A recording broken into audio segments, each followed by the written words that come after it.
When I was 17, I started working at my local grocery store. About 3 weeks in, I got transferred from the front end, baggers, cashiers, to produce.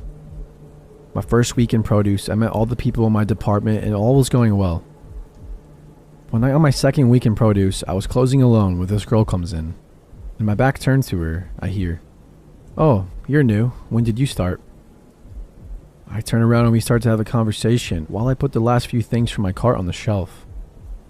I had about 10 minutes left on my shift and I was trying to go downstairs to crush my boxes. But this girl continued to talk and took no social cues that I was trying to leave. I finally got tired of listening to her talk and I started to pull my cart through the produce section, as she slowly follows still talking. Eventually we get to the doors, employees only, and I start to make my way through and she comes in right after me. I explain that unfortunately she can't come this way and that she needs to just go check out, as our store was closing soon. So she says bye and leaves, and I thought that was odd, but maybe she's just a bit weird. After that, I just go home and don't think about it. 2 days later, I'm closing again, and the same thing happens. This time, she asks for my phone number. I explain that I don't have a phone at this time, hence why I had a job so I could get one. "Okay, well, would you want to hang out when you get off?" I felt kind of bad at this point, as I thought she was just a bit odd and maybe looking for friends. I tell her maybe next time, as my mom was picking me up. So every night I worked, she would come in and just pick up one grapefruit and then walk around, basically acting like she was either on the phone or pretending to shop, then casually stop by me. It got old really quick, to the point of where I would hide in the hallway and watch her till she left. Eventually, other people in my store heard about her and rumors went around that she was stalking me. The deli manager explained that she and her boyfriend, he also worked in the deli, also had been stalked by her for a number of months. Eventually, she stopped coming by at night, as I was always hiding when she did come. A few weeks go by and I had just gotten off work, early shift for a change, and my friends were meeting me at work to hang out after, 2 guys and 1 girl.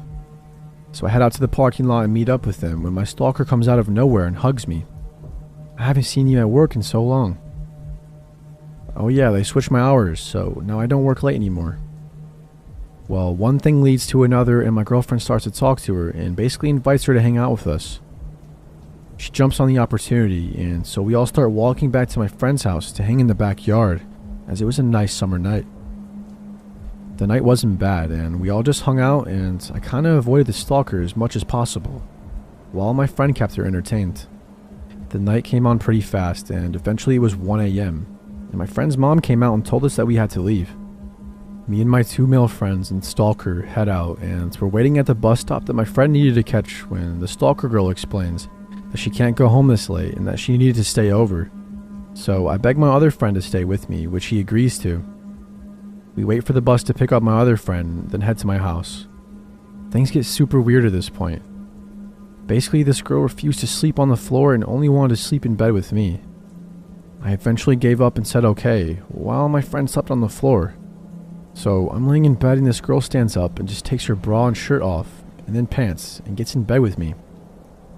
At first, I was pretty dumbfounded and didn't know what to do, so I acted like I didn't notice, and she started trying to kiss me and have me grope her. At this point, I realized this girl had issues. Don't know if they were mental or just social, but I didn't really want to find out. I gently pushed her off me and explained that I'm trying to sleep. She wouldn't take the hint though, and just kept insisting that we cuddle. I was getting fed up, so eventually I woke my friend up. Pretty sure he wasn't even asleep. "Nathan, you awake?" He sits up. "Yeah, why?" So she covers up with the blanket so he doesn't see her naked. Then I basically explain that I wanted to go for a walk. On our way out, I tell him to get his bike. So now me and Nathan are walking with our bikes and the girl beside us. I'm thinking of ways we can get rid of her. At first, I suggested that me and him just take a walk in the alley and go pee, but she says she's scared and wants to go with us. Eventually, while walking and talking, she says how she was running track in high school. "Oh, so you run track? I bet that you can't beat us at the end of the block then." At this point, Nathan looks at me and smirks as he knows we're about to ditch this girl. For it to be 3:30 a.m., this girl was excited as shit to go sprinting. She takes off running for the end of the block, and we take off in the opposite direction, back towards my house. We rush back inside and hide our bikes in my house, instead of the porch, and go to the living room, making sure not to turn on any lights. We sit in the living room, talking about how crazy this chick is, when she suddenly starts banging on my door.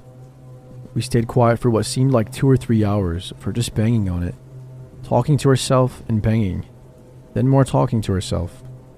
Eventually, we heard the downstairs door open and we watched her leave. I lived on the second floor of an apartment building and my mom was out of town.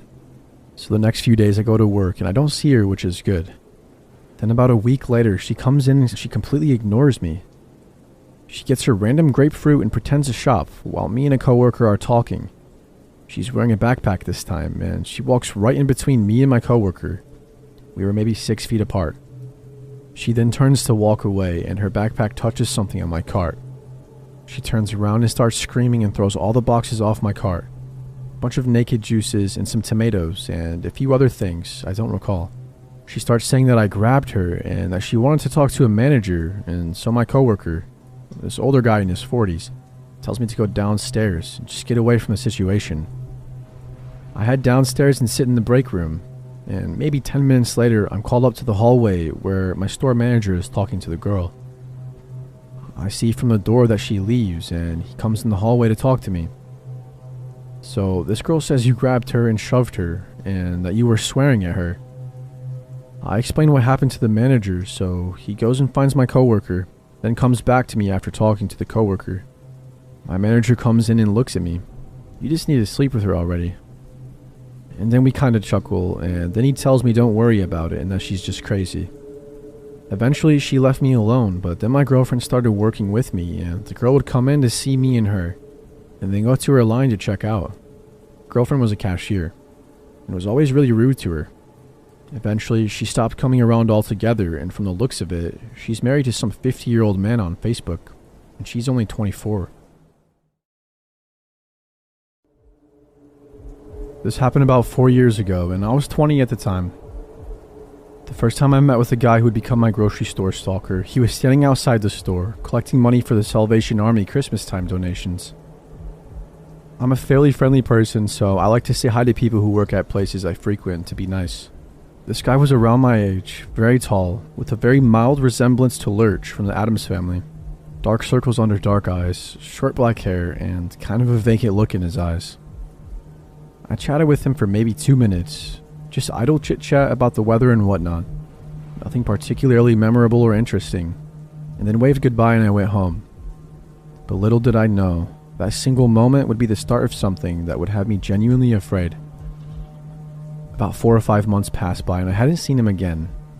But one day, as I was grocery shopping with a friend, when, as we were chatting, she suddenly gets really quiet and kind of recoiled backwards, looking behind me. I turned around to see this guy, who had to be at least 6'4", towering over me, not even 8 inches from my body. He said hi and told me he remembered me from that December day, and then he asked me for my number. With me being so young and never having experienced this type of interaction before, I told him I didn't have my number memorized, but that I would write his down and text him later. I kind of half waved my phone at him, pointing out my at-the-time boyfriend, whose picture was my wallpaper, making a point to say, "Oh look, that's my boyfriend," to the guy, hoping he would get the clue, but no luck. He told me his number, which immediately upon getting, I blocked, without letting him get my phone number. He leaned in real close and said in a low voice. He told me, "Whatever I text you is for your eyes only." At this point, I started to feel genuinely uncomfortable. I said, "Yeah, sure. Nice talking to you, but we gotta get back to shopping." And I grabbed my friend and dragged her off, shooting a panicked look at her and asking why she didn't bail me out. Apparently he scared her too, with him getting so close to me, and she didn't know what to do. I want to make it clear, I'm not exactly a small girl. At 5'8" and solidly built, I can certainly handle myself, and I very rarely feel intimidated or small in the presence of anyone, male or female. But this guy made me feel very tiny and scared. In the months that would follow, he would make me feel truly frightened. I had hoped that creepy interaction would be the last time I saw him, but that was unfortunately not the case. After that initial meeting with him saying that creepy thing about the text being for my eyes only, It seemed like I would run into him every single time that I went to the store.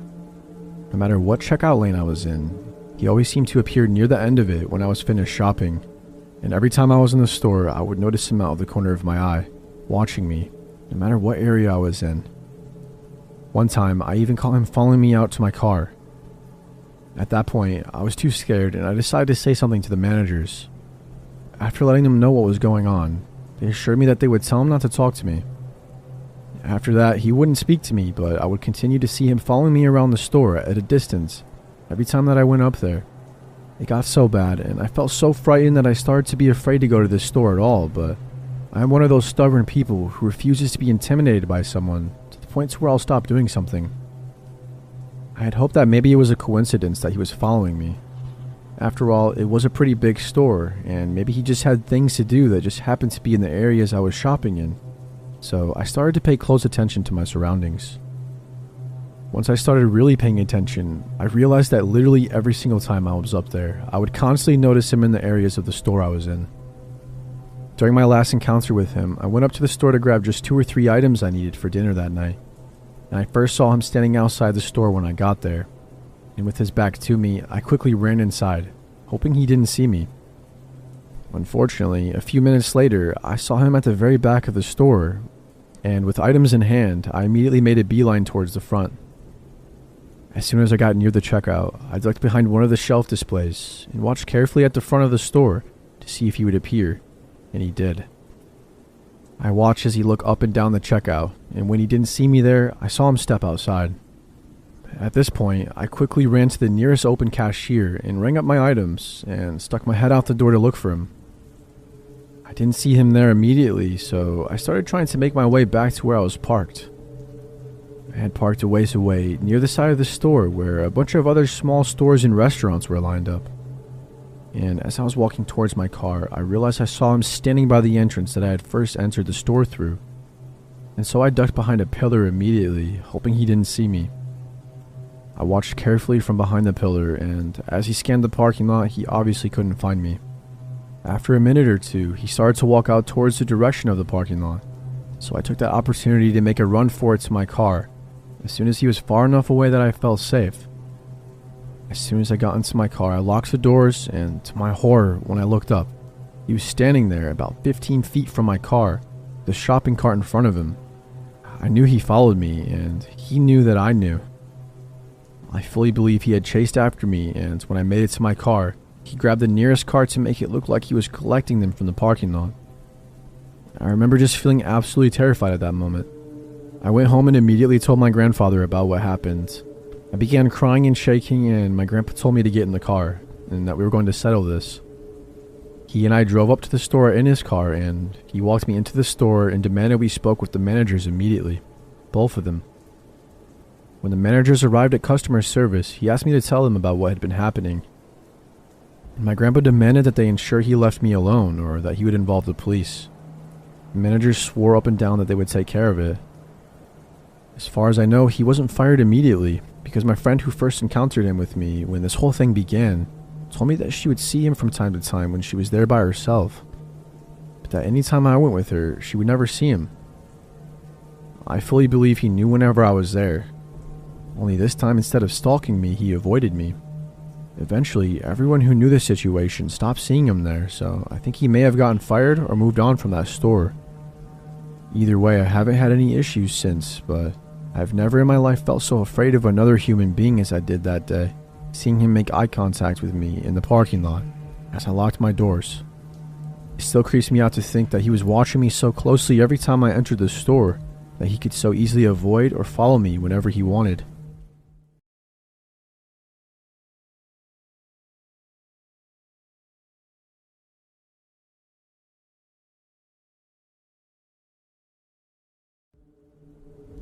For context, I was 16 years old at the time and also very short and skinny. Probably the least threatening person you could imagine. I just got my first ever job as a checkout girl at one of the supermarkets in my small town, which I was actually really excited about. Also, I live in England. When I finished my first year at college, I found myself agreeing to every overtime shift that I possibly could. To be precise, I ended up working either 4 p.m. to 8 p.m., 5 p.m. to 9 p.m., or sometimes 6 p.m. to 10 p.m. every weekday. Sure, I had regular customers, like the drunken tramps of the town, who were always very nice and easy to talk to, despite the smell they emitted. But there was one man who I eventually noticed was coming in every single day, at the same time, sometimes more than once. He was an Indian man, about 30 years old, and he had a receding hairline, and absolutely always wore horribly patterned shorts with socks and sandals. He always wore shorts that looked out of place. His collection of Hawaiian shirts were very ugly indeed. Nobody who's completely normal would wear that, right? No matter how long my queue of customers was, he'd make sure to join it. If there was 3 people in the queue during their big weekly shop, he would join in on the end, despite always having a basket with never more than 4 items in it.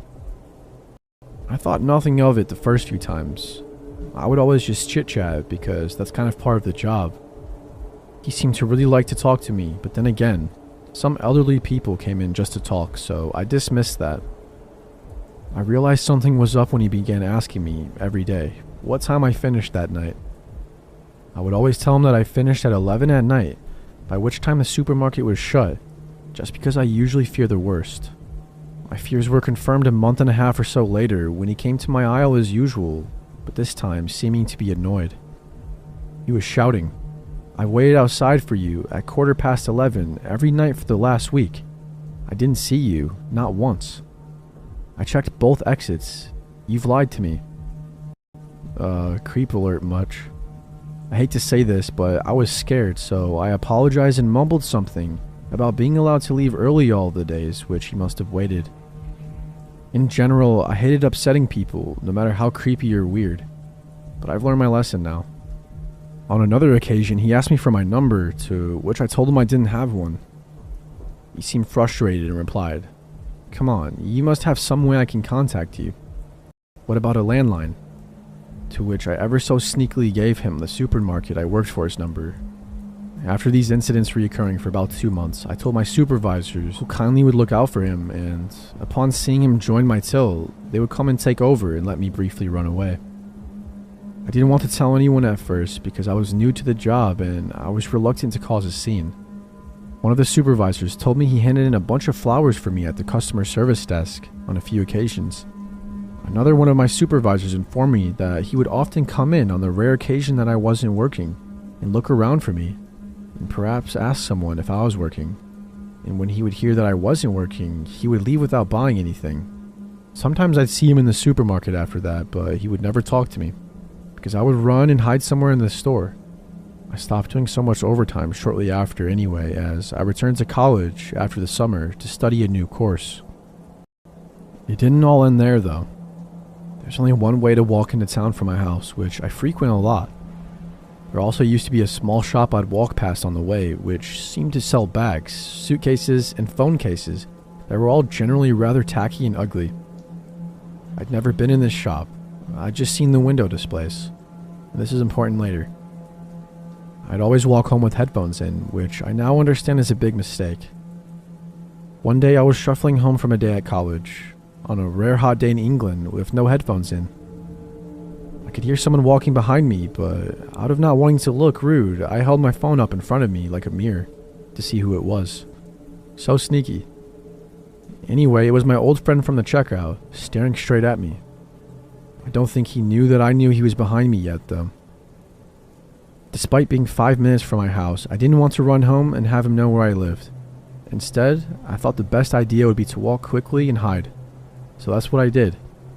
I sped up my pace, and once I got around the corner where he was a few meters behind, I quite literally darted into a bush. Peering out of it, I saw him as he turned the corner. He looked around, slightly confused, and then I heard him shout to someone I couldn't see. "Where is she? Where does she go?" To which a man with a similar accent and with broken English replied that he didn't know. I hid there until they walked past in the direction that they'd come from. Then I ran off home. I never once told my parents that any of this was happening, and I know that's naive. A week later, I was packing my suitcase for my family holiday, which was a fortnight away, when I broke the zipper to my suitcase. My dad said he'd come to the shitty bag or suitcase phone case shop with me to get a new one because it was close to our house. Upon entering, I saw my old friend once again. It was his shop. I tried to remain calm as my parents didn't know about him, and also largely because I was a wimp and somehow had convinced myself it was all a misunderstanding. I avoided further eye contact and pointed out his suitcase to my dad, then told him I was going to wait outside because I was hot. I was shaking with nerves. Everything made a lot more sense now. He'd known when I was working because in order to get to work, I'd have to walk past his shop. And that was how he followed me home that time too. I reckon he followed me more than once though, because like I said, that was the one time I forgot my headphones. When me and my dad got home, I explained everything to him. To me, my dad's pretty scary. He's an ex-football thug, if you will, who changed his ways when he met my mom. He went straight back to that shop, and from what he said, he had a bloody good word with that guy and knocked some sense into him. Whenever I had to go to town for the next week, I'd get a lift off one of my parents or my brother. Then, when we returned from our 3-week holiday, the shop and flat above it, where he must have lived, was boarded up. I haven't seen this creepy man since, and I've gained a lot more confidence in the year and a bit since this all happened. I can't believe he was so close by the whole time. Likewise, I can't believe I was so stupid to walk around, obliviously, with headphones in the midst of all this. And also, I regret not telling anyone sooner. I can't believe I just passed it all off because I didn't want to cause a scene. The police never got involved, most likely because my stalker was highly unlikely to report that he'd been beaten up by my dad for stalking me around for 7 months.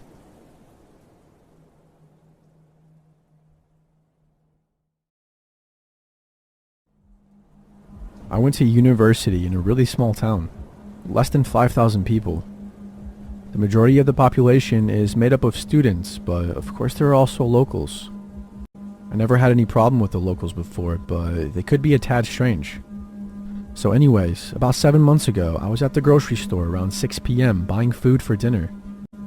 I was in the dairy aisle looking for cottage cheese. We were making lasagna, when, from behind me, this man asked why I was buying cottage cheese, which was kind of weird. I turn around and there is a man standing there, probably in his late 40s, early 50s, with a long greasy ponytail and dirty clothes. Something about him made me uncomfortable. However, I try to be polite, and I'm a little too nice, so I engage in the conversation with him. I'm making lasagna tonight, and the recipe calls for it. That's when he said, I'm a professional chef. Let me tell you, you should not be using cottage cheese. You should be using ricotta. So I said thanks for the advice and I picked up the ricotta. I was about to walk away when he continued the conversation.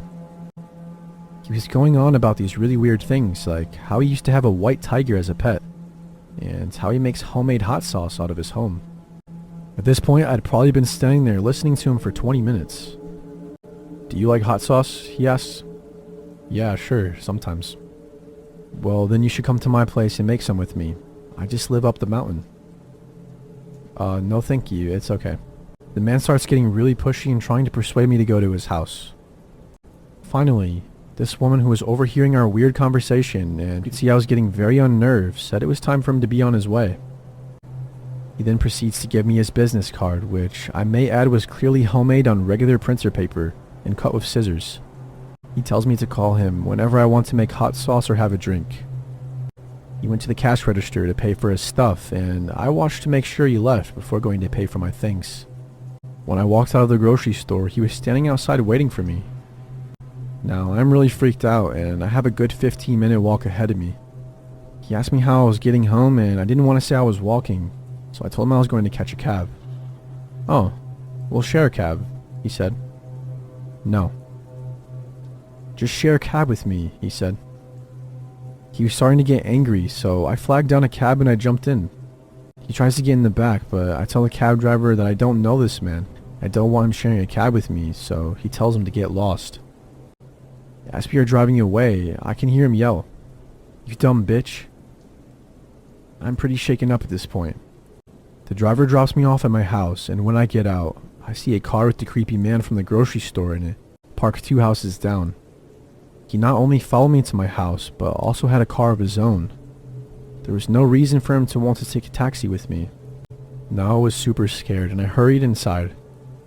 Thank God my 2 other roommates were both home, I told him everything that happened. One of my roommate's boyfriend was on his way over, so we decided to wait for him to get there before we did anything else.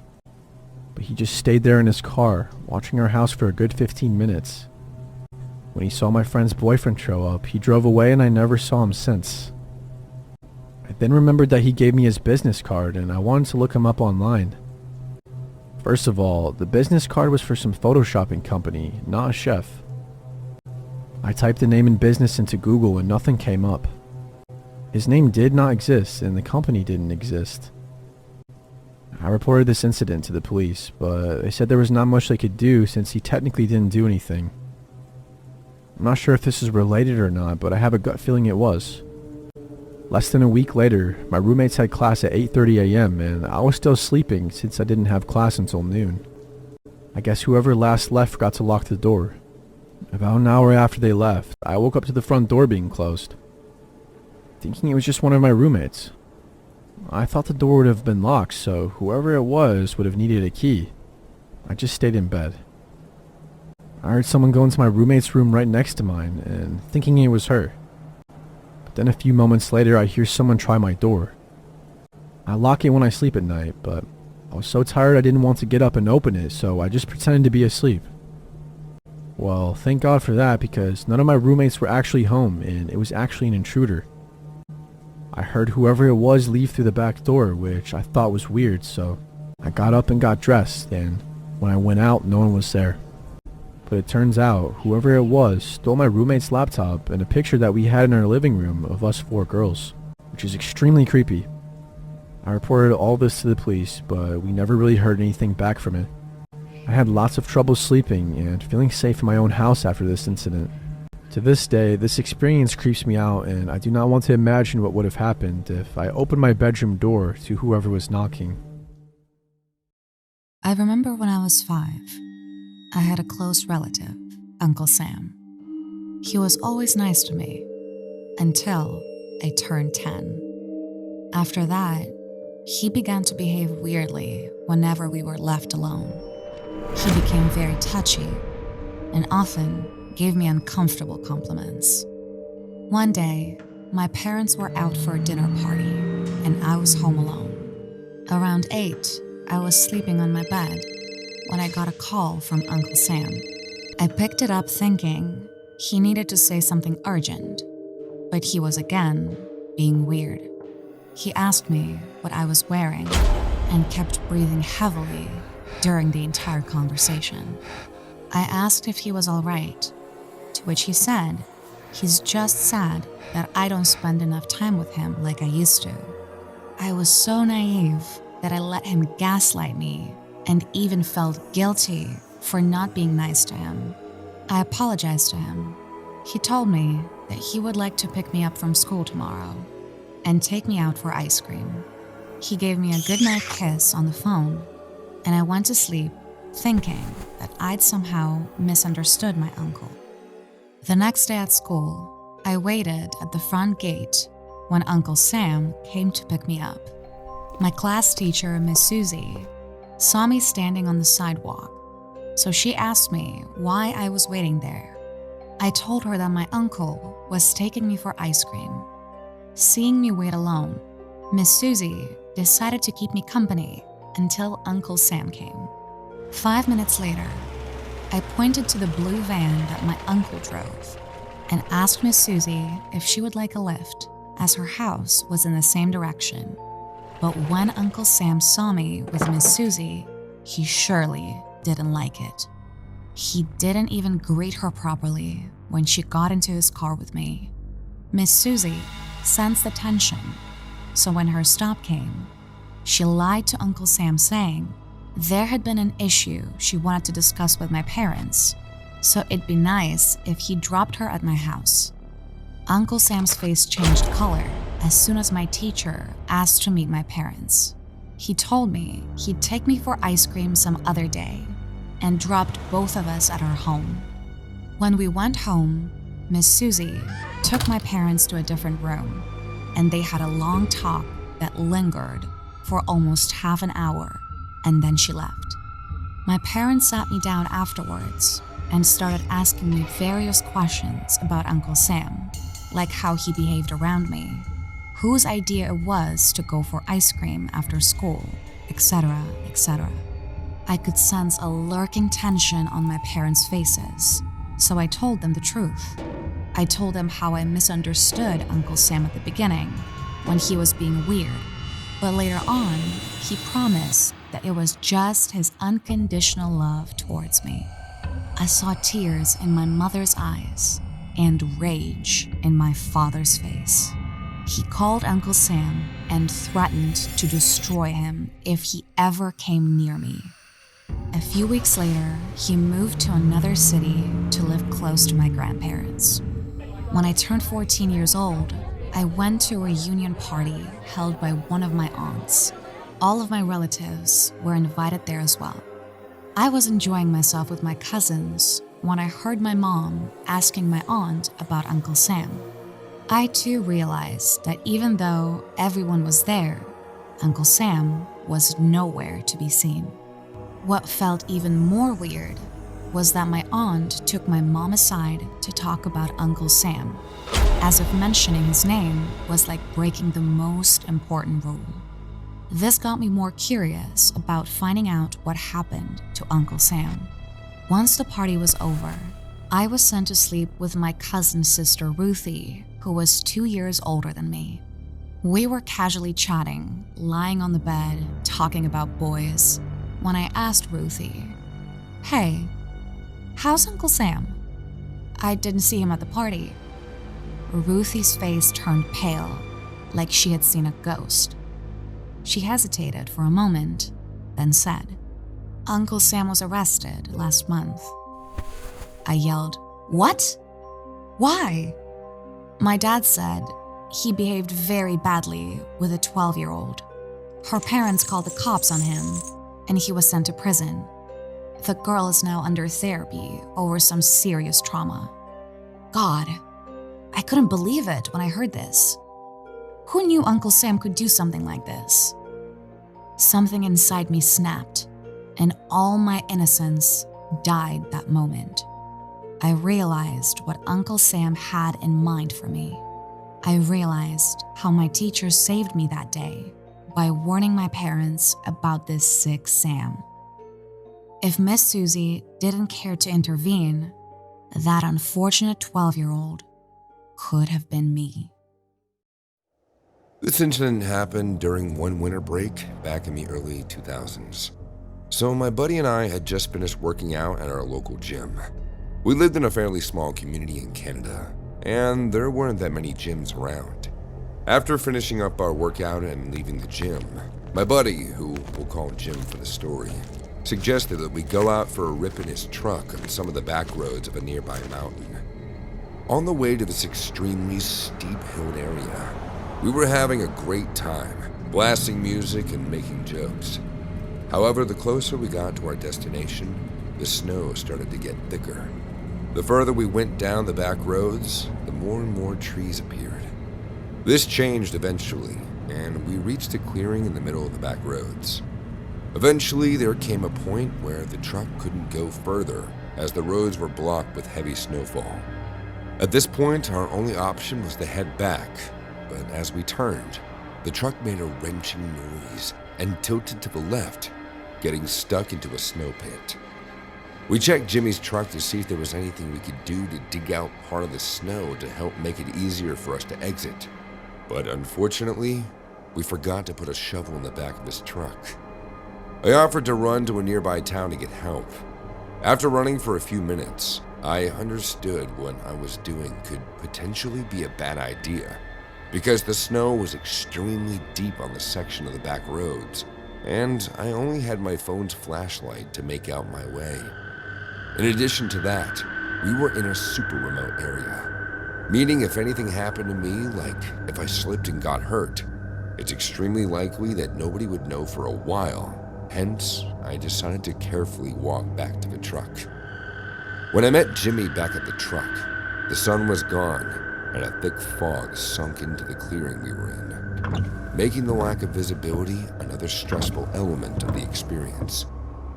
After what was probably about 20 minutes of darkness and fog, headlights came into view in the fog ahead of us.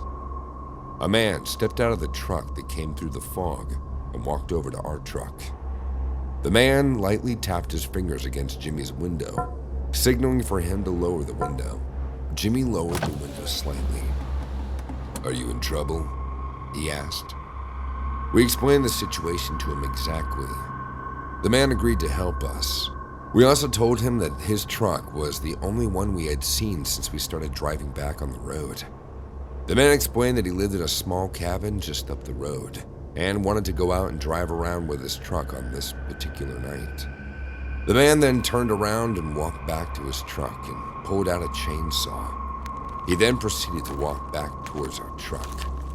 Just before reaching where our truck was, he departed from the clearing in the road and walked over to a nearby tree in the wooded area on the side of the back road. He then cut a few skinny branches off the tree with a chainsaw. I got out of the truck and walked over to him while he was still doing that, and asked him what he was doing in a polite and curious tone. He said we could use the small branches to help prep our truck tires on top of the snow, and then we'd have to rev the engine a bit and reverse the truck to get unstuck from the deep snow. After we managed to get the truck onto the part of the road where the lighter snow was covering, we got out of our truck and thanked him, but he left, disappearing into a thick fog from when he came. You must be thinking, what's scary about that, right? Well, a few weeks later, I was watching the news when I saw that same man who helped us that night on the television.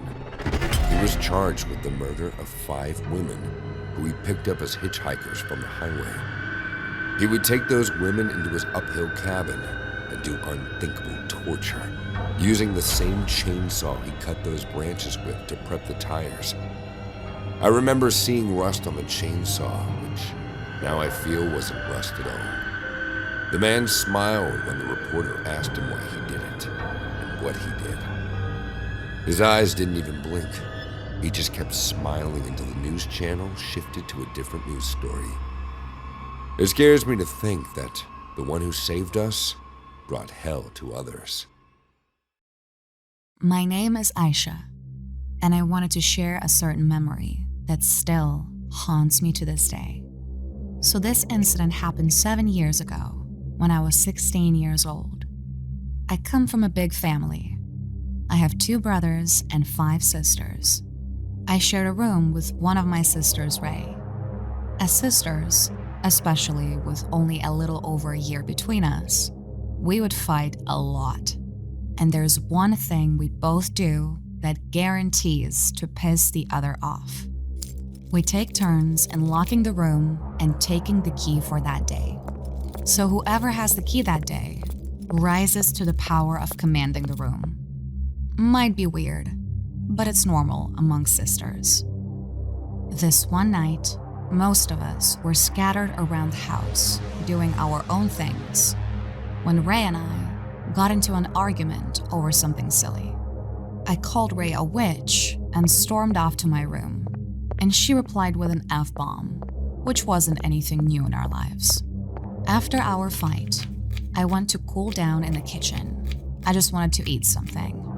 I made myself a sandwich, watched Walking Dead while enjoying it, and when I was finally calm, decided to head up to my room for a much-needed shut-eye. As I showed up at my door, I looked down. I figured out Ray had switched off the lights and probably went to sleep. I twisted the doorknob and it was locked. I've guessed it right. Ray vented out her anger by locking me outside of the room, and that day, she had the key as well. I kept banging on the door and asking Ray to open it. "Ray, don't be such a jerk! Just open the door!" No answer. "Look, it's not funny anymore. Just open the door." And still, no answer. I was about to snap and finally yelled in frustration. "Just open the damn door, Ray! This is my room too!" All of a sudden, I heard my sister shouting from downstairs. "Stop screaming, dude! It's 1 a.m. I turned back to the door, extremely confused. If Ray's downstairs, then who the hell is in my room? I twisted the doorknob once again, and this time, the door flung open. The room was dark, and the window was open. The wind coming from an open window made me thin. White curtains dangled like a flag. It was the end of November, so clearly chilly enough to not keep windows open at night. The moonlight from the window was illuminating the room. I stepped into the room and was about to switch on the light when my eyes went to the bed. Ray and I shared a bunk bed to save more space in the room. It was dark under the bed, and from that darkness, a hand waited on the floor. It was a pale, white hand, and the veins were too clear to avoid noticing. It was certain that someone had entered our room from the window and was hiding under the bed. It took me a few seconds to master the courage, and then I finally spoke. Who's there? The hand didn't even flinch. The creepy silence remained just like before. I asked again. I can see you. Come out or I'll call the cops. That's when I heard the squeaky laughter. It was a woman's voice. Slowly, the hand started to move, and a woman dressed in a patient's clothes crawled out from under the bed. Half of her face had a burn scar with no hair on her head. Her eyes were bloodshot red, and she stood in the room like a creepy statue.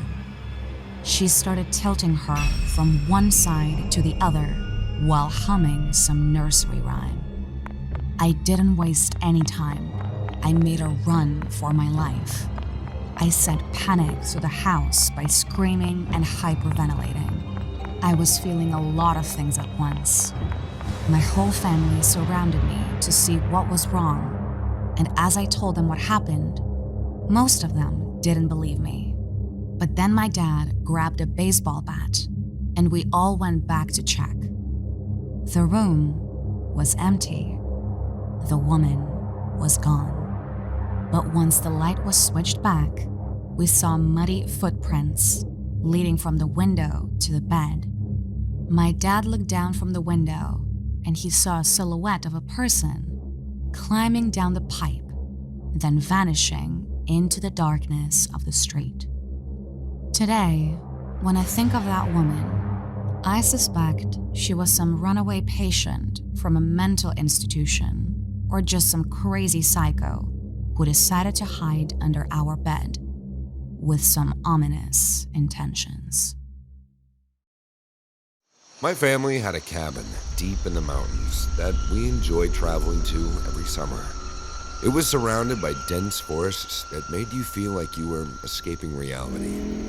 To get to our cabin, you had to drive along a dirt road that would wind through several other properties, separated by wire fencing and a total of 5 gates. Each gate had a lock that we'd have to unlock to pass through. One particular summer, my fiance and I traveled to our cabin with our family to enjoy a weekend. We went hiking, fishing in a nearby pond, and four-wheeling around, trying to spot any wild animal. On the day we were set to leave, my family packed up their belongings and decided to head out earlier than usual. My fiance and I wanted to have a little bit more alone time, so we decided to leave later that evening. The day went great, and when evening came, we loaded our things into my truck, locked up the cabin, and started to drive back. By this time, the sun had set, and sort of shadowy darkness lurked around us. Because it was going to be more difficult to see, I drove slower than usual, avoiding to run off the road, or worse, hitting something I didn't expect to be on the road. The ride started about as normal as it always did. Every time we approached the gate, I would get out, unlock it, and drive through. Once the truck was past the gate, I'd go back and lock it up and move on to the next one. I asked my fiance to stay in the truck in case any bears appeared from the bushes.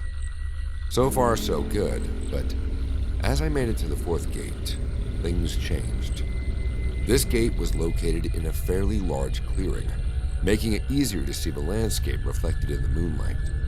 The clearing, while more visible, almost made me feel less protected, maybe even exposed to any potential threats. Despite this, I convinced myself that there was nothing to be afraid of. I got out, unlocked the gate, and drove through it. However, when I went back to lock it, I noticed a small light about 50 yards up the fence line. I could tell that the light was coming from a flashlight, and I could make out what seemed to be the figure of a man. I stopped for a moment and just watched, but nothing happened. The light and the man remained still. Shrugging it off, I thought maybe it was one of the other property owners. I closed the gate and started to lock it up when I heard a voice crying, "Help me! Help me!" I stopped what I was doing and started walking towards the direction of the flashlight. It was still. I called out to the man, "Hey, is everything all right?" Just then, the flashlight started to move fiercely. In all directions, I could see the figure, this man, who was now racing towards me. He was sprinting like crazy, reminding me of that running scene from the movie Get Out. The person wasn't shouting or making any other noise, just running. As he got closer, I could tell he was dressed in dark clothing and carrying a backpack. Panic finally hit me. I ran back to my truck, jumped in, and sped off. My fiance asked what was wrong, but I lied to her saying that just something startled me. She went back to staring out the window. We drove about a quarter of a mile before arriving at the final gate. I put the truck in park and hesitated for a moment, looking back down the road from where I had seen the man. It seemed to drag on forever, but after confirming nothing was there, I got out and walked towards the gate, my heart still racing, knowing I was bathing in the light coming from the headlights, and there was nothing but darkness around me.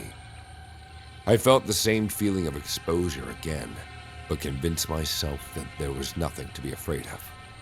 I unlocked the gate, and as I made my way back to the truck, I glanced down the road again. To my horror, the person with the flashlight was once again running down the dirt road straight towards us. This time I conjured up the courage to yell out, "Do you need help?" hoping the man would stop and respond. However, nothing changed. The man just continued sprinting towards us. At this point, alarm bells were going off in my head. I jumped back in the truck and once again sped off, leaving the gate wide open. My fiance, who could now see the man and the light, asked if we should stop and double check to make sure that he was okay. I told her no. She asked why we were leaving the gate open, and I had no other way than to tell her the truth about the man. I told her that he was the one who scared the crap out of me previously, doing exactly what he was doing now.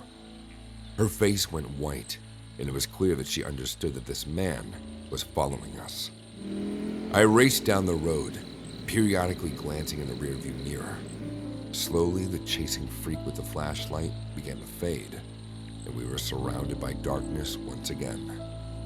We eventually reached the canyon highway, turned off the dirt road, and headed for home.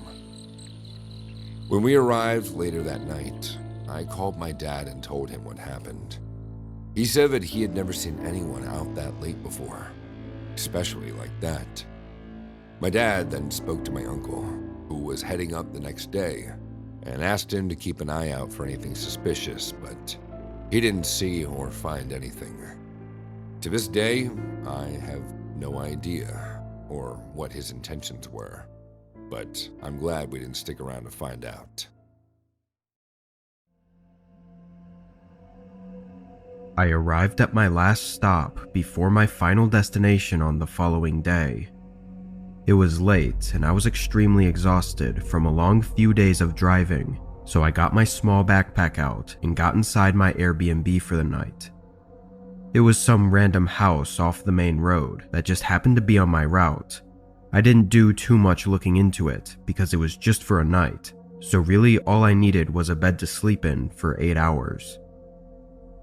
Upon walking in, I immediately got a whiff of a really unpleasant smell. It wasn't a concerning smell per se, but it definitely was not enjoyable, like maybe a dead rodent under the house or mold in the ceilings. I did a very quick look around, glancing into the bedroom and bathroom, but I noticed the smell was a lot stronger in the bedroom than it was in the living room, so I decided to keep my stuff in the main living space and just set myself up for the night on the couch. I took the throw blanket off one of the sofa chairs and laid it out, but as I was doing this, a loud thump rang through the walls. I was less scared than I was confused, thinking that this was way too loud just to be the house settling in or something. But the way the sound came through the walls made it really hard to tell where in the house it came from. I stepped down the hallway and peeked my head into each of the rooms, checking for anything wrong, but everything looked okay. I wasn't really sure what to check for, to be honest, but as far as I thought, nothing was to worry about for the short amount of time I'd be staying there. I went back to the couch and continued setting it all up, then laid down and took my phone out to do some planning for the next few days. Only a few minutes after that first thump, there was another. It was almost identical to the previous, ringing through the walls and just being a single thump. I got up and walked down the hallway again, but decided to check the rooms a bit more thoroughly this time. I flicked on the lights and inspected the walls and ceiling, but still, there was nothing to show any signs of anything. At this point, I was thinking maybe a large branch was swinging in the wind and banging on the roof, but even that just seemed far-fetched. I went back to the couch and reminded myself that I was only here for one night, and whatever the problem was, wasn't my problem. I shut off the lights, laid down, and fell asleep. With the night being quiet and being as exhausted as I was, I had no problem sleeping. But the way I woke up was unusual. My eyes were still closed, as I'd only partially woken up. I probably wouldn't have even remembered it if not for what happened next. I got a bad feeling in my gut as I opened my eyes. A man was standing right above me, staring into my eyes. My whole body tightened in that moment, but it only lasted fractions of a second before the man sprinted from the side of the couch and straight out the front door. I quickly stood up and ran to see where he went, but I lost sight of him in the trees. I closed the door, then went to grab my phone, but stopped at the end of the hall as I saw something from the corner of my eye. Hanging in the middle of the hallway was a folding ladder leading up to an attic. I wasted no more time to call for help.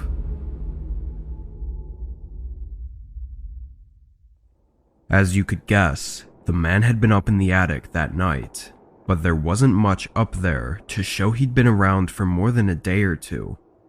It's likely he was just using the Airbnb as a place to live, but his actions made things really disturbing. If I hadn't woken up, I don't know what would have happened.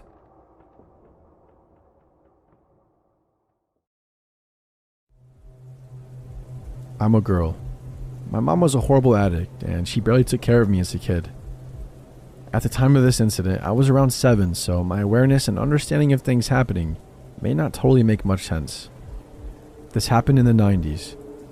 One night, my mother and I were on a car ride. I wasn't sure why we were driving, but it was late at night. I'm also not sure what time it was, but I assume it was pretty late because there weren't many cars on the street, and I was sleeping in the back seat. I don't even remember getting in the car. My mom drove up to some sketchy house and left me in the car for what felt like forever. Suddenly, the car door swung open and someone violently grabbed my arm and yanked me out of the car. I started screaming and crying until the man that grabbed me looked me in my eyes and said, "Be quiet and don't try to run or I'll kill you." He had a scruffy beard and looked like a madman. I was scared to death, so I listened. He held me tight by my arm and shut the car door, then walked with me down the street. I looked back at the house my mom was in, hoping that my mom would come out at the last second and save me. I looked at the house as long as I could as the man dragged me further and further away. As we walked down the street, I wanted to cry, but I was in shock and in fear. I didn't know what to do. If I sniffled or cried, the man would tighten his grip and yell at me. I can't even explain how scared and confused I was. We walked for a little while and ended up in the projects. The projects were a bunch of buildings crammed together in a shitty neighborhood. We walked into one of the buildings and walked up a flight of stairs. My legs and feet hurt like hell, but I was too scared to stop moving or complain. We walked up another flight of stairs when I saw some random guy smoking a cigarette in the stairway. Then without warning, the guy that kidnapped me fell to the ground. It happened so fast. I didn't even know how he fell to the ground so fast, but the next thing I remember is the cigarette guy was punching and kicking the kidnapper in his head and face. The guy was out cold. The guy with the cigarette picked up the kidnapper by the back of his jacket and threw him down the stairs. You have no idea how scary and violent it is to see an unconscious man fall down the stairs. To this day, I have a fear of falling down the stairs. Yeah, how the guy smoking a cigarette knew to help me, but I'm glad he did. Maybe he could see tears in my eyes, or maybe he just picked up on something and had a horrible vibe, but he acted instantly. The first second he could, he attacked my would-be kidnapper. And then he starts pacing back and forth, swearing at himself, gritting his teeth and clenching his fists. I thought he was mad at me, so I started to cry. He looked at me and said, Okay, shut up. He had an attitude, so I listened to him out of fear. But I wasn't as scared of the cigarette guy as much as the bearded guy, but I was also still in fear of him. He started to ask me questions with an attitude, like, why are you out this late? Where are your parents? Why would you talk to strangers? I was in so much shock and confusion that I couldn't answer the man's questions correctly. He asked if I knew my way home, and I told him I didn't. I also told him a broken story about what happened, and somehow with the information I gave him, he knew where my mom's car was. The only thing I remember about the road is passing a house with Christmas lights on it, despite Christmas already being over. I think he knew the area well enough and figured where I needed to go from that information, but I honestly don't even remember telling him about the Christmas lights. Anyways, he told me he would take me back if I promised over and over that I wouldn't tell the police that I saw him or anyone that looked like him, and also made me promise that I wouldn't tell the police anything at all. He had an attitude. I really didn't care what he asked me though. I just wanted to go back to my mom, so I agreed. I followed him down the stairs, and the bearded guy was still laying on the ground, bleeding at the bottom of the stairs. He wasn't moving at all. For all I know, he was dead, and I kind of hoped that he was. Cigarette guy stepped over the bearded guy, and I followed. We then walked outside, and my savior looked around panicky. I remember him telling me, "The police don't like me." We walked out of the projects, and my feet still hurt. He was walking fast in a panic, and I had to basically jog to keep up with him. I started crying, and he asked me what was wrong. I told him that my feet hurt, and I remember him sucking his teeth and picking me up with an attitude. He awkwardly cradled me in both arms, and then walked down the road for a moment with me. Then I remember him swearing and running behind a house or a building. A cop car was driving down the road, and he put me down and told me to run to the police car. I tried to run, but my legs could barely move and I was too scared. The cop car kept driving and rode away without seeing me, before I could even get remotely close to it. He kept swearing to himself as he picked me up again and ran down the street. He took me behind a lot of houses and hid from every cop car that drove by. I assumed now that the police were looking for me. He even carried me in both arms, running fast down the road when I saw my mom in her car in the distance. She was surrounded by police. He then put me down and told me to run to the police. I got so excited that the pain in my legs seemed to disappear, and he put me down and ran away. I ran towards the police and my mom picked me up and hugged me tight. The police then started to ask me and my mom questions. I don't remember too much about their questions, but I remember my mom telling the police some weird story that just didn't make any sense. She basically told me to not say anything, and I didn't say much but cried a whole bunch. Then we went home. A few days later, my dad picked me up and knew something was wrong. I told him everything, and I never lived with my mom again. When I grew up, I had time to think about that day, and I never really forgave my mother.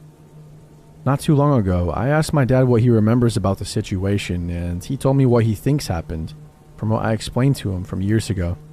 He said my mom was on a drug binge.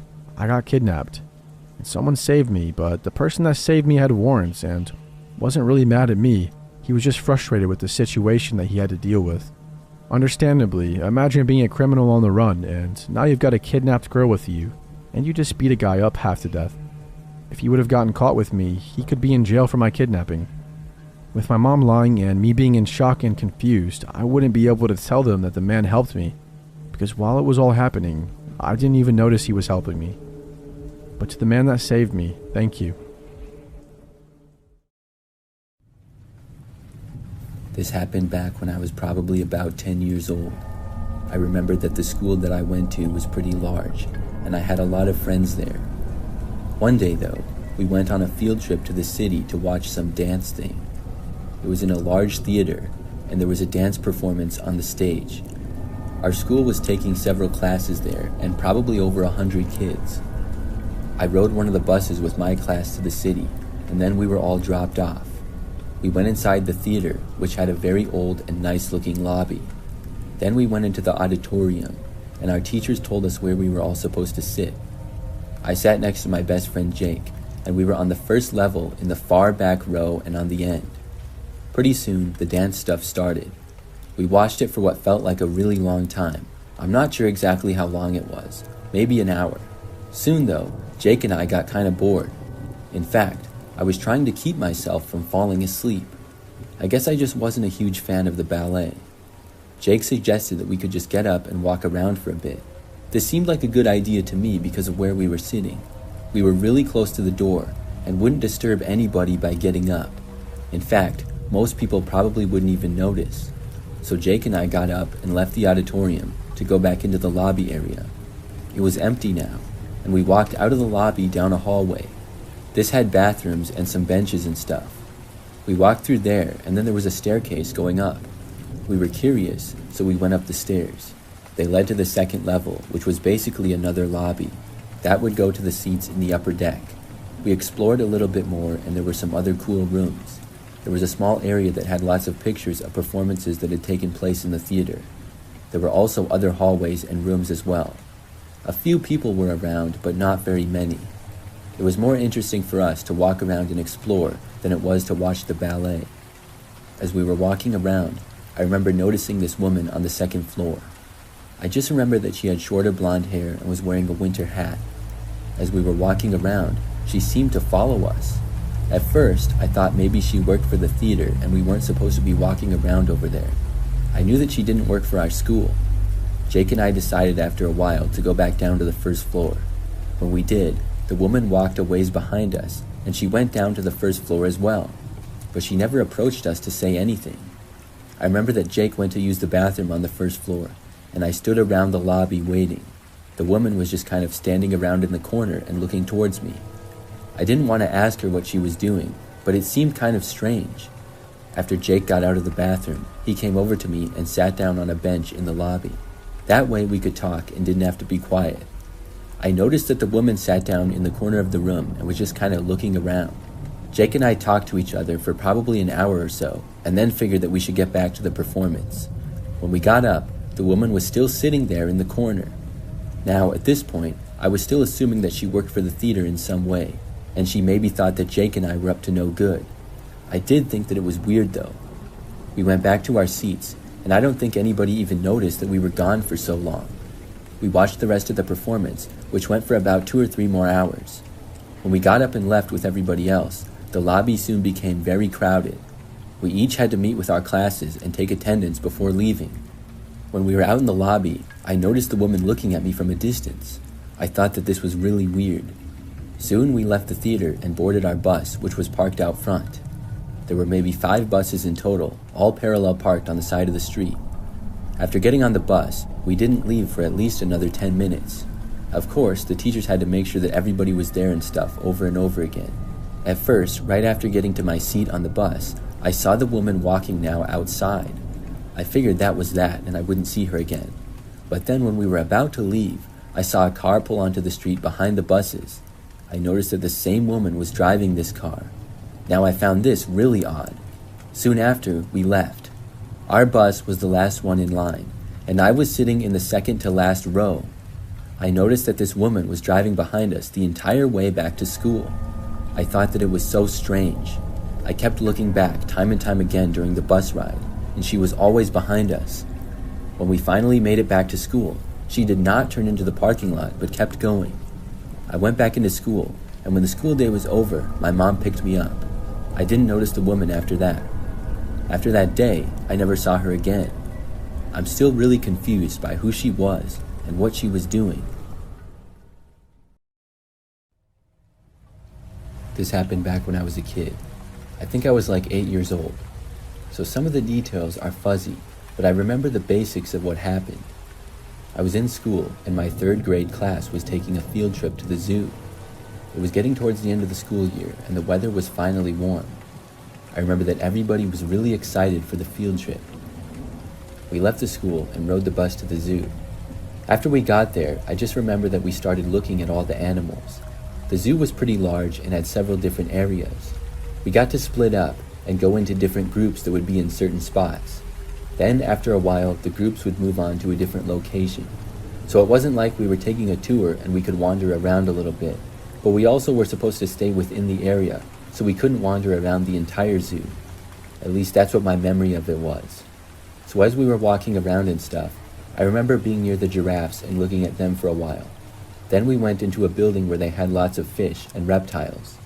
Each place we would stay in for probably like 30 minutes or so. In my mind, everything was going great and I was enjoying it. But I do remember that when I was in the reptile and fish building, I was looking at one of the fish tanks. It was really dark in that room, and the building had several different areas that were all connected. As I was looking at a big fish, I turned, and this guy was standing there who I didn't know. I'm not really sure where he came from, but I remember that he was wearing sunglasses. He asked me if I liked those fish, and I said no and then walked away. I wasn't trying to be rude, and I also didn't think that he was being creepy at the time. I just really didn't like that fish that I was standing near, and I wanted to get away from it. The man did not follow me, and not long after, I remember that my group left that building. Then I remember that the 3rd spot that my group went to was an area with some goats and other animals. I don't remember all the different kinds that were there, but they also had a few rides in this area as well. One was a merry-go-round with horses, and there was also a train that went basically all around the zoo. The train seemed really interesting to me, so I went on it, and it was really cool how it went through the entire park, and there was one section that even went through the woods. I went on it with a few other kids, and after the ride we all got off. But I liked it so much, as well as a few other kids, that within a few minutes we went back on it for another ride. I remember that I was sitting by myself in one train car, kind of in the back. We left the station and were going around the zoo. When we got to the woods section, I remember specifically seeing a man appearing to hide in the woods. He was sort of behind a tree and looked out and saw me. I'm not sure if anybody else noticed him or not. It would have been hard to see unless you looked right in his direction. I also recognized the man as the guy who had talked to me, the one with sunglasses. I thought that it was strange, but soon we had passed him by. I was on the train for the rest of the ride, and soon it concluded and went back to the station. After getting off, I remembered that the teacher in charge of our group called us all together. Then she said that we were leaving, and I was really confused because we hadn't seen all of the animals yet. We were quickly put back into the buses and told we were going back to school. Then I found out that we had to leave because apparently a man had asked one of the kids to leave with him. He tried to get her to go with, but she declined. I guess she reported him, and then the man ran off when questioned, so they had to have all the kids evacuate the zoo. That's when I realized that it was likely the same man who I had seen in the woods. That must have been why he was hiding there. I remember that I told the teacher about it, and I guess the zoo security was looking for him. We left soon after, and I didn't find out if they ever located him or not. I guess he could have left through the woods. Looking back at that situation though, It really creeps me out knowing that the guy had tried talking to me. I'm really glad that I walked away from him. Maybe he would have tried to kidnap me. Either way, I'm glad that he wasn't able to get anybody to go with him, and everybody in my class was all right.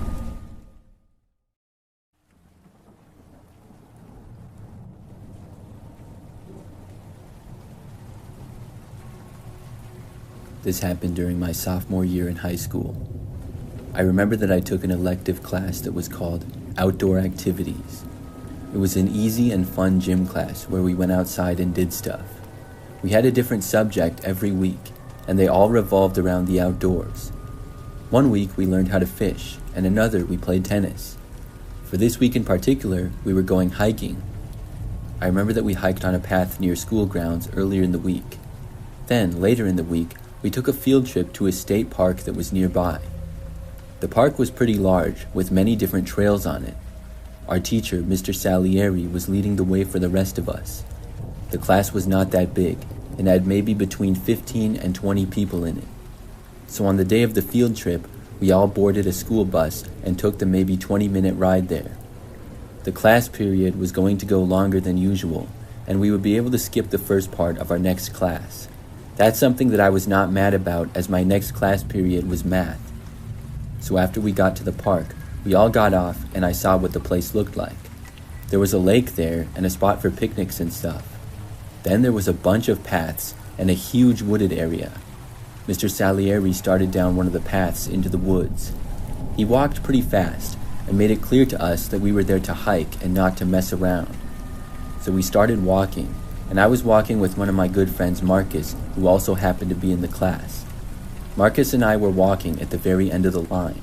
We were admittedly moving at a slower pace than everybody else. I remember that we were talking about girls and got really immersed in the conversation. There was a girl that I liked that he was friends with, and he was giving me advice and that sort of stuff.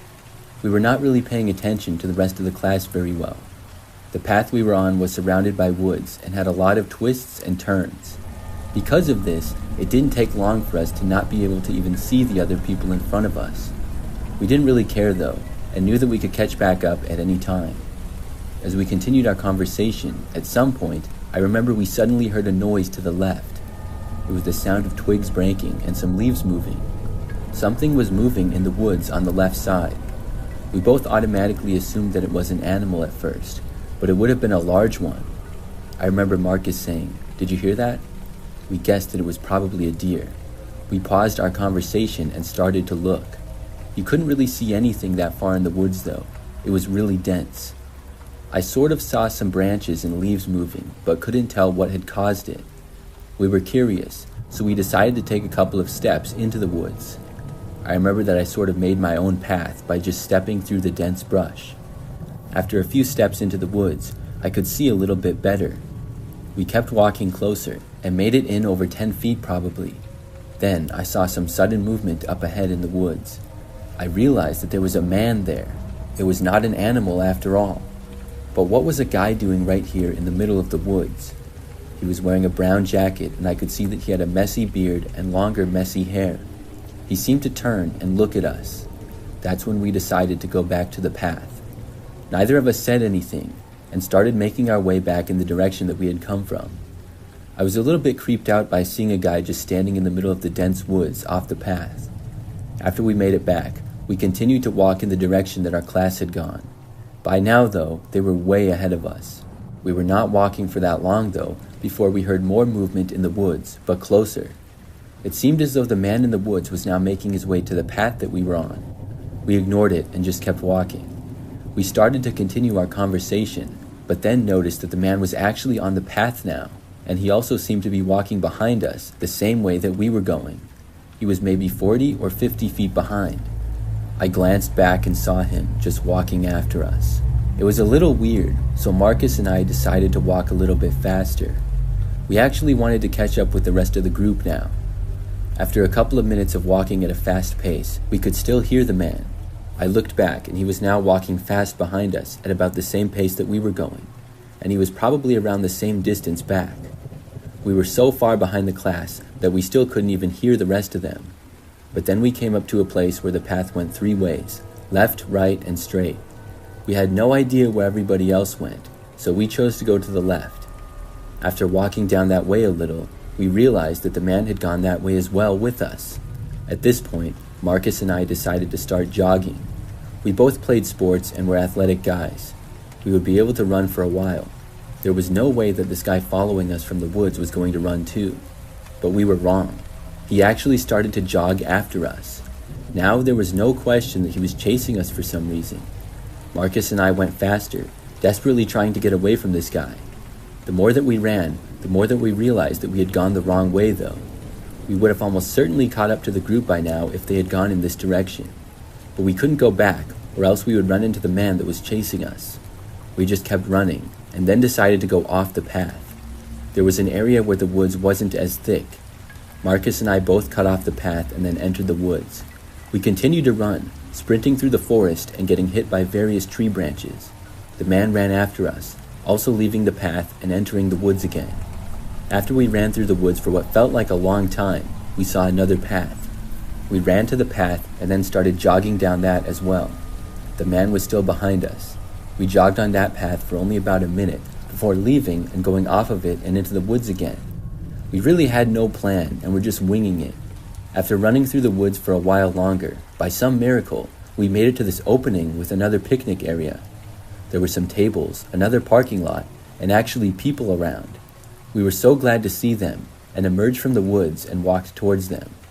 They had some strange looks on their faces to see us running out of the woods out of nowhere. But when we looked back, the man hadn't followed us out. He was still in the woods. We walked through the picnic area, and then there was another path on the other side that sort of went by. Marcus and I didn't really know where to go, so we just walked along the path. We headed down it for a while, and about a minute into this path, we heard voices of people up ahead. Then we saw Mr. Salieri and the rest of the class approaching us. They looked surprised to see us, but we were extremely happy to see them. Mr. Salieri asked us where on earth we had come from. We told him the story, and he wasn't mad at us or anything. In fact, he found it funny and was giving us a hard time about it for the rest of the class. I'm really glad that we were able to get away from the guy. I'm not sure who he was or what he wanted from us.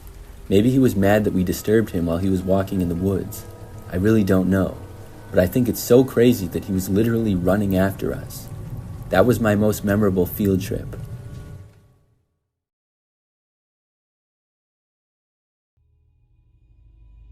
It was just another normal day of school. I think I was in 10th grade. I want to say it was right after third hour. Anyways, it was lunchtime, so my friends and I were goofing off like we always would. We would all eat for maybe 5 minutes and spend the rest of the 20 minutes playing games and messing around and such. Well, about halfway through lunch, the PA went off and said that we were having an emergency lockdown, which was definitely kind of scary. Lockdown. This is an emergency alert. Please follow lockdown procedures. Go into the nearest room or building, lock the door, and turn off all lights. Because usually, if it were just a drill, then the principal would say that, or at least warn us before so we knew to expect a lockdown in the near future. I vividly remember Mr. Harrison sounding a bit panicked when he announced the lockdown too. My friends kind of thought that was part of his gig to make it seem real, but I had a bad feeling about it. Now, this is probably the dumbest thing I've ever done in my life, and I still honestly have no clue why we did this, but after they shut the school's power off, my friends thought it would be funny to sneak out of the cafeteria through a side entrance that led upstairs to one of the main hallways of our school. I decided to tag along with them just because. I'm not really sure, I just did. After walking around for a little bit, we all split up, and at this point it was only me and Andrew. Our 3 other friends ventured off by themselves somewhere. It was so dark in the hallways that we could barely even see what was in front of us. The only source of light we had was coming from the sun shining through the windows. But even then, it was a pretty cloudy day, so the outside didn't have much light to offer us. Then out of nowhere, we heard 3 gunshots right in a row, followed by screaming. Andrew and I, of course, started freaking out, so we ran outside and sprinted as fast as we could. I'm happy we were close to the main entrance of the school because I'd much rather have been outside than hiding in a bathroom or something. But now we were in the front of the school, and we knew we were sitting ducks for any of the teachers or police to find us. We didn't want to get in trouble for sneaking off when we shouldn't have been, so we ran behind the school and headed straight for the woods. We had to run across the soccer field to get there, but we made it across without being seen. Then we heard police sirens getting closer. I knew they were there for whoever the hell just fired the gun, but we were still paranoid that the school or police were looking for us for running off as well. I've had friends who have gotten into some trouble for truancy before, and I was definitely on edge about everything that was happening in general, as any normal person would be. This was a pretty serious situation, so we were freaking out for a while, and we were trying to calm each other down. We also didn't want the police or anyone to think we had anything to do with that psycho with a gun. Well, the police weren't searching for us, and they literally had no idea we were missing in the first place, nor did anyone in the school. But we pushed our luck by continuing hiding because eventually the police found us as they were doing a required sweep around the premises. The police ended up finding us, and when they did, they detained us until they caught the actual suspect they were looking for.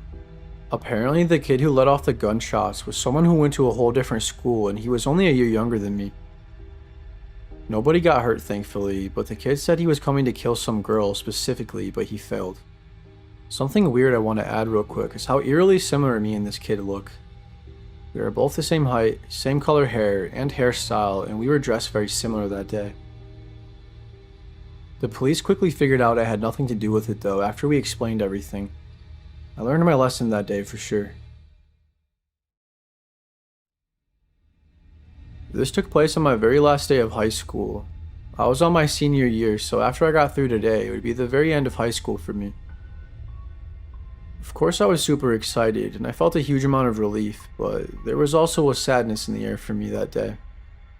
Because all it really meant was that I was going to have to leave all my friends behind and have to make new ones in college. I tried to not look at it so negatively, because ultimately it is what it is, and it's just a part of life, you know, changes. I don't remember exactly why or what happened, but I was in a particularly bad mood this day because of things that were going on at home with my family. I think it was 5th hour, which was biology class. I didn't mind the class really, but the teacher was the one that made it horrible. Mr. Johnson was a jerk to me and many of the other kids in my class. I honestly don't know how he hadn't been fired sooner. He was notorious for getting into it with the kids and getting into screaming matches. One time he even broke a kid's phone, and another time he legit threatened me in front of the whole class. I don't think he works there as a teacher anymore, but I really didn't feel like going to his class that day, so I skipped it. I went over to the library, and my plan was to lay low until 6th hour. I hid in the back of the library in the computer section and pretended like I was doing my schoolwork, but really I was playing games on my phone the entire time. Not too long after this, all of a sudden, the school's intercom went off. We were having a lockdown. Although I will admit it alarmed me, I figured it was just a practice drill and that our school was just testing us again. Our school does at least 2 practice drills each semester, so I played it risky and decided to hang tight. But all of a sudden, I heard screaming down the hall. It was very muffled sounding and I couldn't make out what was being said. All I could hear was the screaming. It seemed to have gone on for a couple of minutes. I quickly started to realize that we were probably in a real lockdown. I panicked and I thought my best bet was to hide somewhere in the library, so I hid under the computer desks. Not the best spot, I know, but I figured it was better than nothing. I kept quiet and waited for the PA to come back on and for it to say the drill was over with, but it never did. It must have been 20 minutes of me just lying there in fear. I took my phone out at one point and I saw that I had like 20 plus messages from some of my classmates from biology, and they asked where I was and that we were in a real lockdown. That was when my heart dropped to my stomach and I started to feel sick. I told them all I was safe and that I was hiding in the library. There was nobody else in the library with me as far as I knew, because there weren't any teachers or kids when I first walked in, which was actually quite unusual. Nonetheless, it freaked me out even more that I was pretty much alone. I just kept waiting in hopes that it was all going to be over soon. Well, it was only just the beginning. I didn't know what I had really got myself into by skipping class. A few more minutes passed by and the screaming picked back up again, and then shortly after, I heard someone running through the hall. Then my worst fear came alive. The library door opened and somebody was walking inside. As scared as I was, I managed to peek my head up to see if I could see who it was. but all I could see was a dark shadow of someone that looked like to be around my height. I hid back under the desk, and that was when I saw a flashlight turn on. Whoever it was began searching all around. All I can remember is praying to God that I was going to be okay. Eventually, the person made their way over to the cubicle I was in by all the computers. I knew it was only a matter of seconds before he were to see me, so I jumped out from under the desk again and made myself visible. "Hey," I said. Within a second, I had a flashlight pointing at me along with a gun. "Tyler? What the hell are you doing, man?" I asked. Tyler was one of my close friends in middle school, but we didn't keep up with each other much ever since starting high school. Through the years, we kind of had a falling out and went our separate ways. Anyways, I told him to put the gun down, and after almost a full minute of silence from him, he started to break down crying and dropped to the floor. I kicked the gun away and reassured him that it was going to be okay. And I told him that we needed to do the right thing and that he needed to turn himself in if he really wanted any chances of getting better. Surprisingly, he actually listened to me, and I walked with him towards the office until we found a teacher, and the teacher then led us to the police. I, as a witness, told him everything that I knew, and Tyler also complied 100% as well. I'm just happy that Tyler found me rather than someone else. I was one of Tyler's only friends in his eyes, and if he would have found someone else, I'm sure he would have killed them truthfully. We really need to raise awareness for this kind of stuff and do everything as a society that we can to limit the violence in school shootings specifically. As much as I don't like Tyler for what he did, he was a kid who was bullied and picked on his whole life, and had a horrible home life along with different types of mental illnesses, I'm sure. So really, it's no surprise if you think about it, what he attempted to do. That's usually how it goes down. It's deafening and unbelievably horrible that some people are capable of doing things like this, and that's to say the least. But we really need to do our best to prevent them from happening in the first place.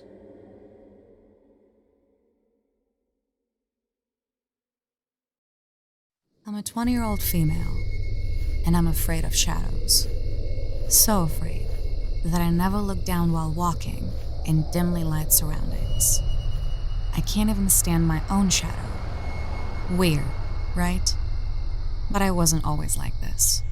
I work in a restaurant, and my shift generally runs from 6 a.m. to 4 p.m. It's a hectic job, with not so good pay scale. Now, I get a lot of anxiety attacks because I've been suffering from depression and poor mental health for a long time. But I've somewhat managed to overcome these issues with a lot of mental strength and exercises that help me cope with life. I often set off for long drives to calm my nerves after a tough day at work. It started with a simple drive with my friend, my boyfriend, or sometimes a family member. We'd buy drinks of some sort and drive down the road beside the beach in my town.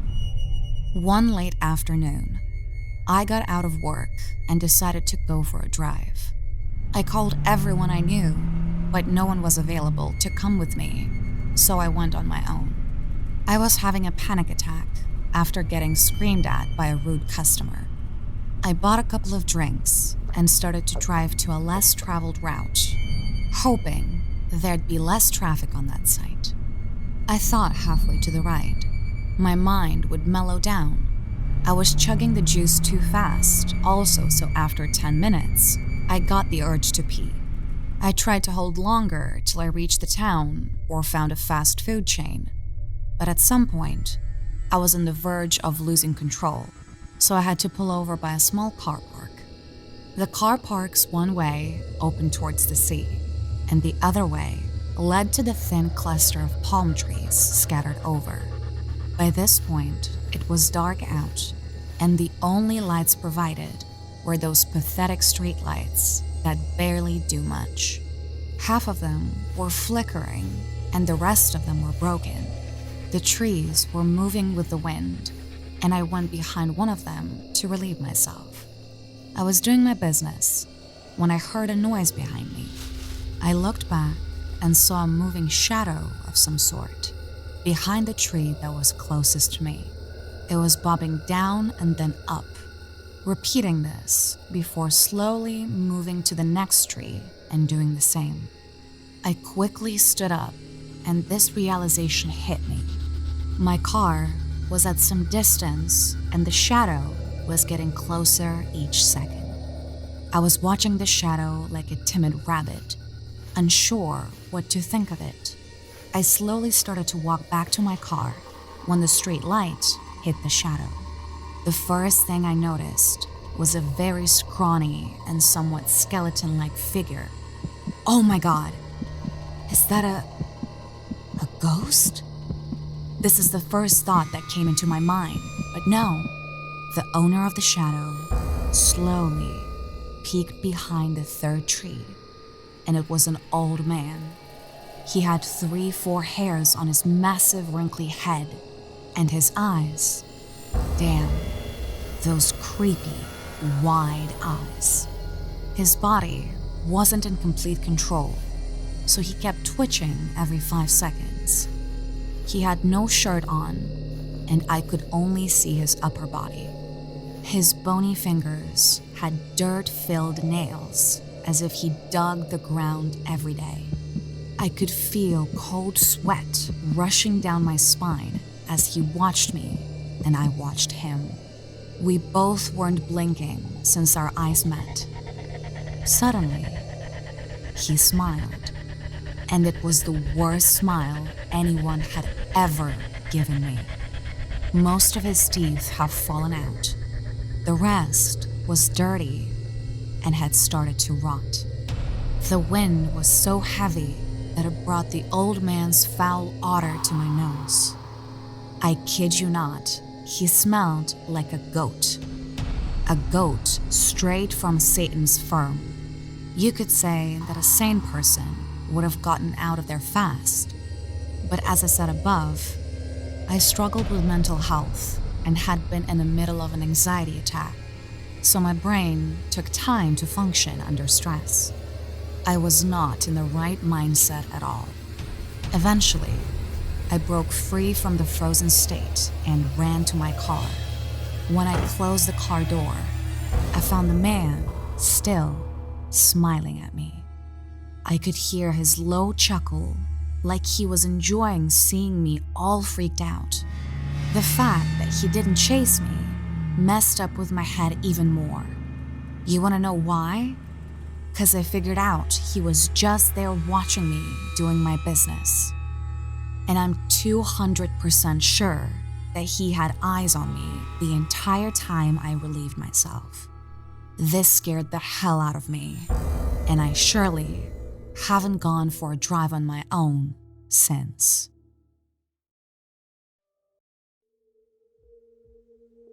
I thought I'd treat myself to a short getaway vacation. I live in a really flat and boring area, so I chose somewhere with a more mountainous and forest-covered scenery. I settled on Colorado, but I didn't really know any towns aside from the main ones, which were pretty expensive, so I started looking into Airbnbs in smaller towns. There weren't as many options as I was hoping within my price range, but I did find one that I thought wasn't too bad. I booked it and was on the road the following week, driving through the country to the Airbnb. 10 long hours later, I made it to the town I'd be staying in. I gotta say, I was not very comfortable when I first started driving through it. I shouldn't have expected much, but this was far less than what I'd thought it would be. The few rows of houses bordered a very empty and dark road with old wooden power lines barely standing on the sides. Being at night, it almost looked like an abandoned ghost town. I knew during the day it would probably look less so, but this was my first and only impression to go off of. Thankfully, I was able to find the Airbnb without trouble, pulling into the gravel path that led to a cul-de-sac with my Airbnb, along with 4 other small homes. I parked and got out, lugging my bags up to the front door and getting inside. This was a very small 500 square foot home, but I have to admit, the setup was nice. I dropped my things in the bedroom and went to the kitchen to fill up my water bottle and take a minute to relax before bed. As I stood at the counter though, I heard a car coming down the gravel outside. I walked over to the window, seeing a pair of headlights appear and slowly come into the cul-de-sac, parking in front of the house next to the Airbnb. The car turned off and the headlights went out, but oddly, as I stood and watched, nobody ever exited the car. After a minute, I just left and went back to the kitchen, as it was really none of my business and I didn't want them to notice me watching. I sat down on one of the bar stools and pulled my phone out, responding to some messages and letting my family know that I made it here safe. I was there no longer than 15 minutes before calling in the night and going to the bedroom. I unpacked some things and started getting ready when I quietly heard a car door open and close outside, followed by some footsteps. It sounded like they walked up pretty close, but I assumed they had to just be walking up to the house next door. The footsteps stopped somewhat abruptly though, but after finishing getting ready, I got in bed. From what I remember, I fell asleep after half an hour and didn't hear anything else during that time. When my eyes opened, I had no idea what time it was, but I felt very unsettled. Everything was quiet, aside from the light creaking of the house. I sat up, staring through the dark room and trying to understand whatever was making me feel this way. My eyes could barely see anything until they fell on the uncovered window, and behind it, a pair of eyes were looking back at me. My heart jumped and my body froze, and after a moment, I saw the figure move away from the window, but I could only slightly hear their footsteps, and it didn't sound like they were leaving. I quickly got out of the bed and hurried to get dressed, but there was a sudden sound from outside the bedroom door. I stopped and listened as heavy footsteps left from right behind the door and ran down the hallway. At this point, I didn't know what to do, so I just stood there and listened. I heard the footsteps go from inside the house to the gravel path and down to the road. Then a car started and drove off.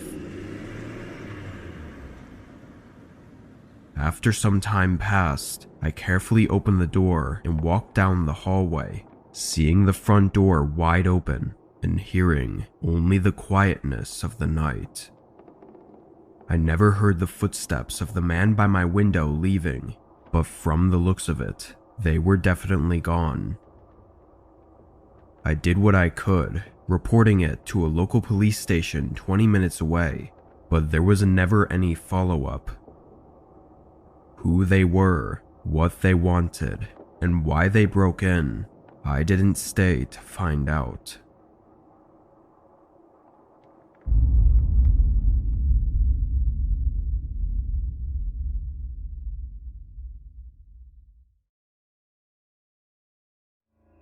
Hello, this is Trisha from Mumbai, India. This incident happened right after my 18th birthday. One night, I was scrolling through Facebook, lying on my bed, when a text popped up in my messenger. It was from a total stranger. Like always, I ignored it. But then he kept on texting until I responded. He said his name was Andy. He was 24 at the time and worked as a photographer. We chatted briefly about normal stuff, and then he started telling me that he could see me. I obviously thought he was kidding, so I brushed it off. A few minutes later, he started to be really creepy. He went on to say where I was sitting, what I was wearing. Mother Freaker even described my room. It scared me because I had just moved out and was living on my own in a studio apartment. I immediately blocked him and checked my windows and doors just to be on the safe side. And as you can guess, sleep hardly came that night. Cut to next week. I again got a text from Andy. This time, he was using a different account. I was about to block him when he told me that my boyfriend was cheating on me. I was shocked because I hadn't posted anything about my relationship on social media. Also, I hadn't told anyone. I ignored his messages once again, but eventually, I found out that my boyfriend was indeed cheating on me with a girl from his neighborhood. This made me trust Andy. However, when I asked how he knew about my BF, he said, "I've got special powers." That he was a prophet of God and could sense evil people. Maybe it was my depressed mind, suffering from a terrible breakup, that made me cling to Andy, even though he was extremely weird. Slowly, Andy started brainwashing me against my friends and family. My grades suffered as I was in my second year of college. Finally, I couldn't take it anymore. The negativity that he sowed in me kept eating me alive. We had a huge fight, and I blocked him for good. That night, I was studying in my room when I felt eyes on me, like someone was watching me from a secret hiding place. I took a quick scan of my room when suddenly the power went out. I switched on the flashlight on my phone and was looking for a candle when a flash took place in my room. Like someone took a picture of me with a photography camera. I quickly turned my head to the window and saw a guy sitting on a nearby tree branch. It was dark, so all I could see was his silhouette, but then I slowly pointed my phone's flashlight towards the window. Under the dim, fainting light, I saw a middle-aged man with a huge grin just watching me. He waved at me as our eyes met, and then continued clicking pictures of me. He had no fear of being seen. Instead, he enjoyed seeing the terror in my eyes. I screamed and ran to the washroom, which felt like the only safe place to hide from this creepy man's eyes. I called up my parents who lived in another city. My dad told me to call the police until they arrived at my house. But when the police came and searched the area, they found no one.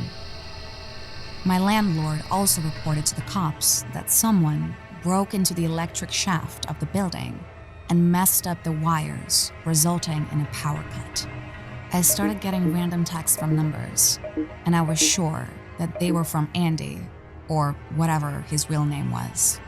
The middle-aged man said he saw me on my way home from university and fell in love with me.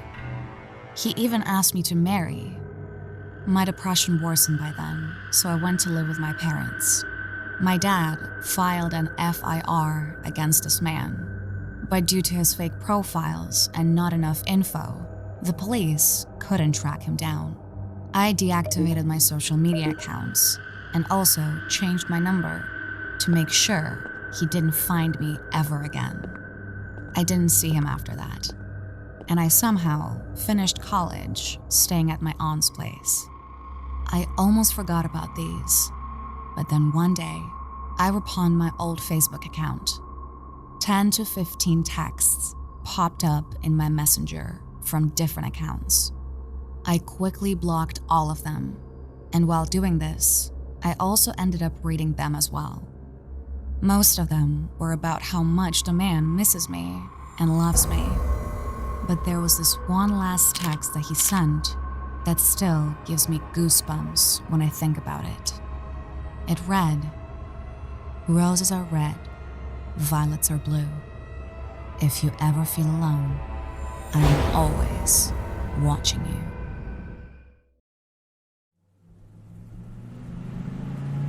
This was back in November of 2018 and takes place in North Carolina. I was 14 at the time. My family and I had just moved across the United States, and we had just gotten to the city where we planned on living after a long road trip. We were all hungry, so we decided to grab dinner before we went to pick up the keys to our new house. We went to a local pizza shop since we had our dogs with us because we hadn't moved into our house yet. We decided to eat in the car. I'm a pretty fast eater compared to the rest of my family, so I finished way before them. After I was done, I decided to bring my puppy out to do her business, and we were standing just a little ways up from the car, playing in the leaves on the ground. I grew up in Florida, so I wasn't used to seeing piles of autumn leaves. I was just living my best life, not paying attention to my surroundings, when a man taps on my shoulder. My dog notices him and immediately tries to jump on him, as she does with anyone. So I pull her back while I'm backing away from him. He looks to be in his mid-40s or 50s. He smiles creepily at me, like it was forced. He says in a scruffy southern voice, "You have my dog, my border collie." Immediately, a red flag goes off in my mind, as my dog looks very obviously like a boxer, nothing like a border collie. Now let me tell you, I'm horrible at confrontation, so I just say nervously, "I think you're mistaken, sir. This is my dog." Not even telling him how my dog does not look anything like what he was describing. I looked over to my parents' car, which was just a couple feet ahead of me, unsure what to do. They hadn't even noticed the man approach me. They were on their phones. The man now asks me, "Well, would you be able to come help me look for my dog?" I can feel my stomach drop in that moment. I still didn't want to make a scene, as I'm probably overreacting, but I have read my fair share of kidnapping and sex trafficking horror stories, so I have an idea in the back of my mind on what's going down. He then says something along the lines of, "I have some money in my truck for you," if I went with him. My hands are sweating at this point, and this is something straight out of a Reddit thread. He points over to a very sketchy, rundown looking truck, and I tell him I'm busy and I have to go, but best of luck to finding his dog. Still trying to keep him on my good side. Looking back on it now, I don't know why I didn't tell him that my parents were right there. If I would have, I think he would have backed off. I tend to overly worry about what others might think, so I was just trying to be polite and not make him mad. He then decides to grab my dog's leash and say that he had dog treats in his truck. Starts to walk away with my dog. I pull the leash away from him and I say sternly, "I have to go now." As I start walking away, he then grabs my wrist and rips the leash out of my hands, throwing it to the ground. He starts pulling me with him, mumbling something like, "Just come see what I have for you." My dog, the sweet good girl she is, follows after us and starts barking. I am a pretty small 5'4" girl and I have no upper body strength, so I just start screaming to let go of me. My parents were alarmed hearing me scream and they immediately start sprinting after me. I start screaming, "Mom, Dad." I think he got alarmed when he heard me yell out "Mom," the sudden realization that my parents were right there in the car the whole time. He made a run for it, and we didn't run after him. My parents were just glad that they had me. This was definitely not a good way to start off our new life in North Carolina. Not even had lived there a day yet. I really don't wish this to happen to anyone ever, as it was extremely terrifying. But my advice for you is, don't be afraid to use your words, even if they offend the person. This is not the type of time to worry about what others might think. To tell this story, I'll need to give a little bit of background to start. I live near Grand Rapids, Michigan. As in most major cities, human trafficking happens quite frequently. The reason I'm mentioning this is because I go to college in this city, and I am a 19, almost 20-year-old female with brown hair and blue eyes. So due to my young age and appearances, I know I fit the targets they look for. I had just gotten out of class for the day. As normal, I headed towards my car, placed my money on my student card so I could get out of the school parking garage, and I was on my way. Since I live a good 25 minutes away from Grand Rapids, I have to go onto the highway to get home. Instead of going home today though, I had made plans with one of my favorite teachers to help her out in class, and thank God I did. As I was getting off of my exit, I noticed a white pickup truck behind me. At the time though, I thought nothing of it and I continued my normal route. To get to my old teacher's place of work, I had to go past my house. When I look in my mirror again, I noticed this truck behind me still. I still just shrugged it off, rationalizing that this truck had just a similar route as me. I stopped next to a local bar and grill and I take a right turn, and the truck followed me. I was still trying to rationalize this and trying my best to shut up my paranoid mind. I sum it up to me just reading and listening to true scary stories too much. However, I'm unable to quiet my mind, and I am now picking up on just how far the truck is keeping its distance from me. As if the driver didn't want me to see who they were or make out any features. I take a left turn to get into the village where the teacher worked. The truck then takes a left turn and follows me, but still keeps the same distance it had before. I'm panicking at this point. All these thoughts are racing through my mind, and my gut is screaming at me that this doesn't feel right. Still, there's this part of me that's trying to rationalize it. I take a deep breath and make a quick decision. When I get to the entryway to the elementary school, I will turn into there and go through the parking lot and back out onto the road. If they follow me into the parking lot, I'll know for sure that this truck is following me. So I turn to the parking lot, and the truck follows again. As I continue through the parking lot, I believe the person inside the vehicle realized I knew they were following me, as their speed slowed incredibly. Still thinking I might be paranoid, I try to reason with myself that this person might be dropping off their kid or picking them up. But as I continue through the parking lot to leave, in my dash mirror, I see the truck slowly pull up to the T intersection, as if watching me go. At this point, I know they have already passed the student pickup and drop off. There is no way they could be picking up their kid or dropping them off. Somehow, I am able to remain calm and I turn on the road again, checking behind me every few seconds to see if this truck is still following me. I turn down another road and park near a few houses, taking a couple of deep breaths, adrenaline still running through me. I stayed there for a few more moments just to make sure I lost the truck. Once I felt ready, I make my way towards a Big B, order the drinks I had planned to get myself and my teacher in the first place, and make my way back to the school parking lot. The truck is nowhere to be seen. It's gone. It isn't until I am in the office that the adrenaline finally leaves my body, and when the office lady asks me if I'm okay, I start crying and shaking. I told both my teacher and the office what had happened. I hugged my teacher as if my life depended on it, and she told me to stop trying to rationalize everything. This truck followed me for far too long and was acting so suspiciously that we believe they had malicious intent. After a couple more hours to process what has happened, I can't say for sure, but I believe this person was trying to catch me at my house, or even in a secluded area, to try to kidnap me. Quite possibly could have had something to do with a potential human trafficker. I'm just so glad that I listened to my gut.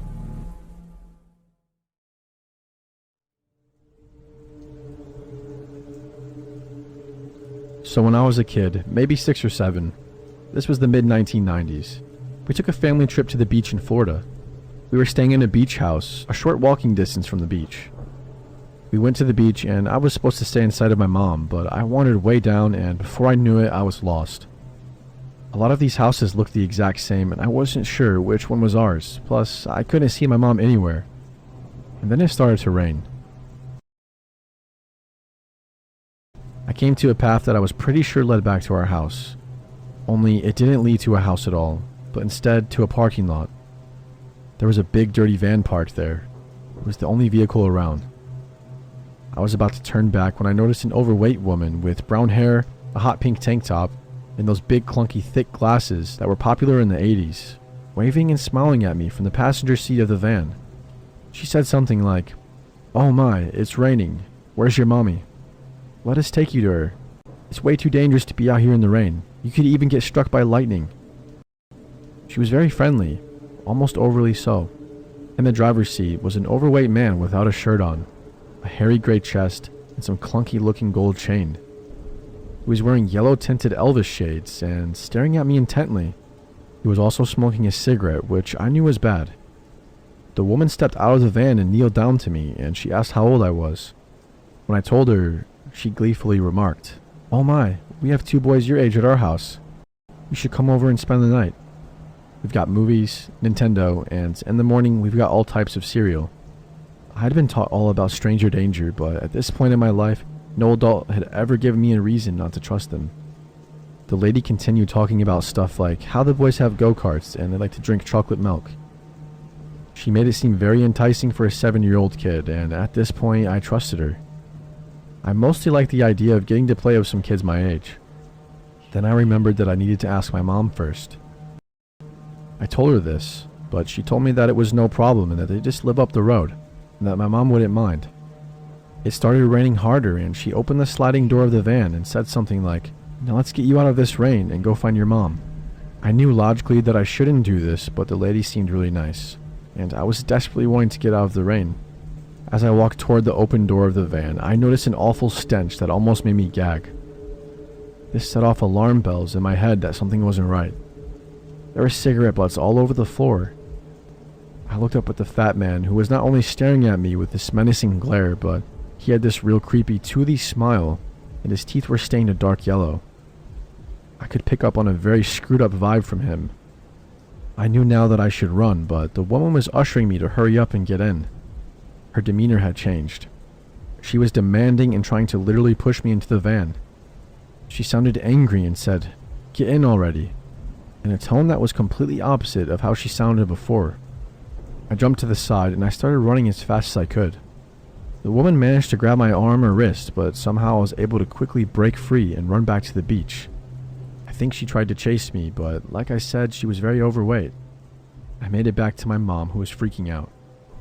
I tried explaining everything that happened to me, but I don't think that at 7 years old, I was able to convey the gravity of what just happened to me, and I didn't fully understand it myself.